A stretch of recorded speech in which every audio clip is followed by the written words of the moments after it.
ಇಂದು ನಮ್ಮ ನಾಯಕರಾದ ಸನ್ಮಾನ್ಯ ಯಡಿಯೂರಪ್ಪನವರ ನೇತೃತ್ವದಲ್ಲಿ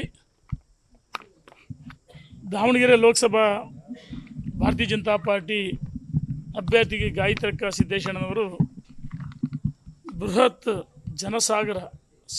ಸಾಗರೋಪಾದಿಯಲ್ಲಿ ಜನ ಹರಿದು ಬಂದಿತ್ತು.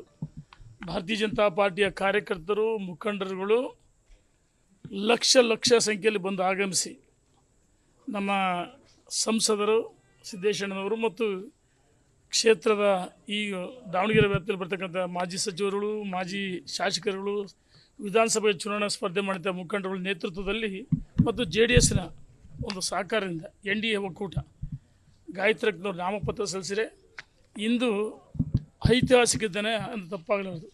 ಸುವರ್ಣಾಕ್ಷರಲ್ಲಿ ಬರೆದಿರ್ತಕ್ಕಂಥ ಒಂದು ಸಂದರ್ಭ ತಪ್ಪಾಗಲಾರದು. ಏನು ಇವತ್ತು ಗಾಯತ್ರಜ್ಞ ನಾಮಪತ್ರ ಸಲ್ಲಿಸಿದರೆ ಇದು ಚುನಾವಣೆ ಏನು ಮತ ಎಣಿಕೆ ಇದು ದಿಕ್ಸೂಚಿ ತಪ್ಪಾಗಲಾರದು.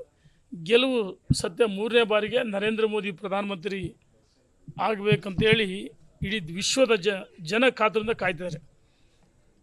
400ಕ್ಕೂ ಹೆಚ್ಚು ಸ್ಥಾನಗಳು ಬರ್ತವೆ. ದಾವಣಗೆರೆ ಲೋಕಸಭಾ ಅಭ್ಯರ್ಥಿ ಗಾಯತ್ರಜ್ಞರು ಗೆಲುವು ಶತಸಿದ್ಧ ಅಂತ ಹೇಳಿ ಇಚ್ಛೆಪಡ್ತೀನಿ. ನರೇಂದ್ರ ಮೋದಿ 3ನೇ ಬಾರಿ ಪ್ರಧಾನಮಂತ್ರಿ ಆಗ್ತಾರೆ. ಸರ್, ರಾಜ್ಯದಲ್ಲಿ ಕಾನೂನು ಸುವ್ಯವಸ್ಥೆ ಹಾಳಾಗಿದೆ ಸರ್. ಹುಬ್ಬಳ್ಳಿ ಗಲಾಟೆ ಆಯಿತು, ಚಾಕು ಹಾಕಿದ್ದಾರೆ ಹುಬ್ಬಳ್ಳಿದಾಗ.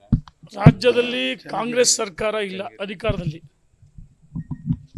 ಭಯೋತ್ಪಾದಕ ಸರ್ಕಾರ ಅಧಿಕಾರದಲ್ಲಿದೆ.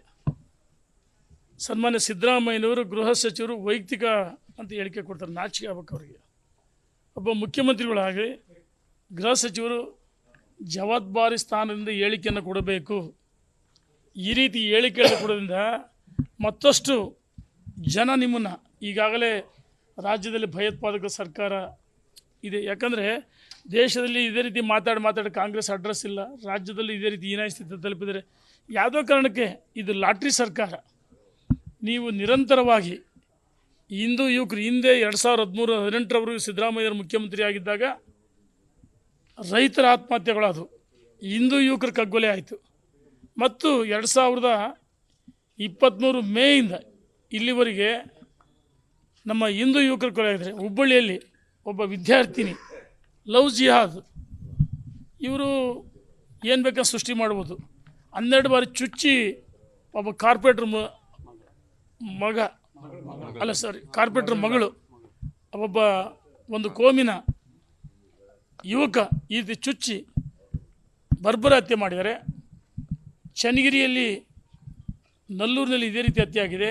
ಗದಗ್ನಲ್ಲಿ 4 ಜನ ಆಗಿದೆ. ಚಿತ್ರದುರ್ಗದಲ್ಲಾಗಿದೆ, ಬೆಂಗಳೂರಲ್ಲಾಗಿದೆ. ಇವತ್ತು ಲವ್ ಜಿಯಾದ್ ಇದನ್ನು ದುರ್ಬಳಕೆ ಮಾಡ್ಕೊಳ್ತಿದ್ದಾರೆ.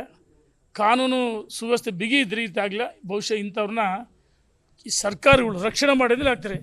ಏನು STP ಇರ್ಬೋದು, PF ಬಿಡುಗಡೆ ಮಾಡಿದ್ರು. ಇಂಥವ್ರನ್ನ ಮುಲಾಜಿಲ್ದಲೆ ಗುಂಡಿಕ್ಕಿ ಹೊಡೆದಾಗ ನೇಣುಗಂಬಕ್ಕೆ ಏರಿಸಿದಾಗ ಕಾನೂನು ಸುವ್ಯವಸ್ಥೆ ಸರಿಯಾಗುತ್ತೆ. ಇಲ್ಲದಾದರೆ ಕಾನೂನು ಸುವ್ಯವಸ್ಥೆ ಇನ್ನೋದಿಗಿಡುತ್ತೆ. ಈ ಸರ್ಕಾರ ದಾರಿ ತಪ್ಪಿದೆ. ಈ ಸರ್ಕಾರಕ್ಕೆ ಜನ ತಕ್ಕ ಪಾಠ ಕಲಿಸ್ತಾರೆ ಅಂತೇಳಿ ಸರ್ಕಾರಕ್ಕೆ ಎಚ್ಚರಿಕೆಯನ್ನು ಕೊಡ್ತಾ ಇದ್ದೀನಿ ನಾನು. Thank you.